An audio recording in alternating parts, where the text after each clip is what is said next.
created this engine, specifically for Battlefield 3 originally, and then, we came to the conclusion that other people actually have use for this, and I think it's pretty amazing that, you guys are making a racing game out of our engine.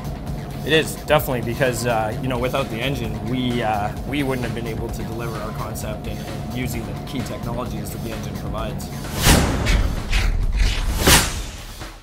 Since Battlefield 3 is the true successor to Battlefield 2, we need to make everything bigger and better, basically. So we need to develop new technology for doing that. So one of those things is streaming the content into the maps. With that, we can build the biggest map we've ever done before. And I think that's something that you also benefit a lot from, right? Definitely. For Need for Speed, the concept that we went with, the coast-to-coast race, really couldn't have been built without scale. In order to pull off what we need to do, we basically doubled the length of our tracks. We quadrupled the number of textures, wow. 4 times the number of objects. So the scale for us just wasn't achievable on our old engine.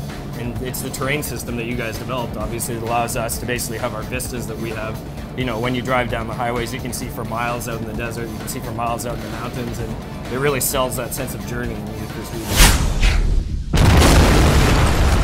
I mean, the destruction enables us now to do things that no one else is able to do, really. Like, just seeing other players from playing other shooters coming into Battlefield, where, when I play Battlefield now, it's natural for me to just go through the walls.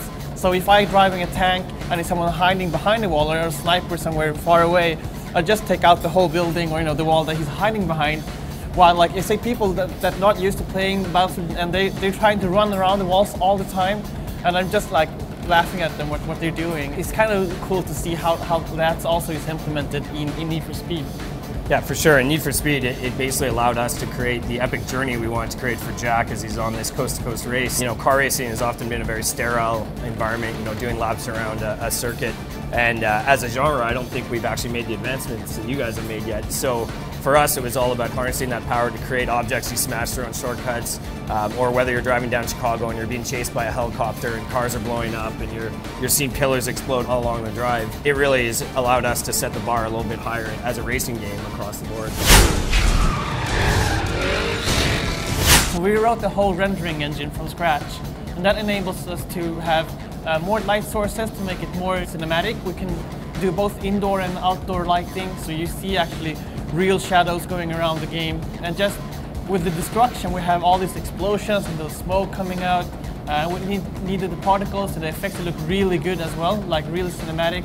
And obviously, Frostbite rendering was very key for us in Need for Speed to be able to sell the epic nature of the journey from the West Coast to the East Coast. So, you have the beautiful vistas of Yosemite, you have the dust storms that you go through, you have the mountain passes and the billowing clouds of fog and snow, and that grand scale actually boils down to some of the smaller pieces that I think the players will pick up on, which is, the tire spray going through a thunderstorm in the plains and picking up the lighting off that.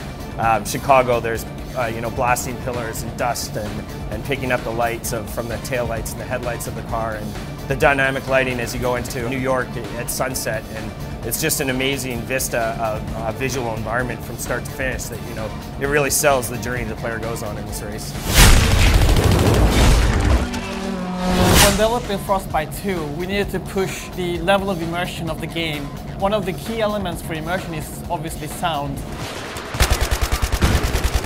Everything has to be done dynamically, and that's what our engine actually does with the audio. So you can actually distinguish what gun the sound comes from, what distance, what direction it's coming from. Building from the bigger beats of the journey, whether it be a thunderstorm or an avalanche, down to, the little rock pebble sounds as you drive over a shortcut, or the whine of the engine as you shift gears. What it's allowed us to do is basically build more and more layers of sound, that the inputs are coming from the right places, and that as you pass by a given sound or explosion or hear something in the distance, that it feels right and it feels balanced, and you get the perception and that everything's working as a package.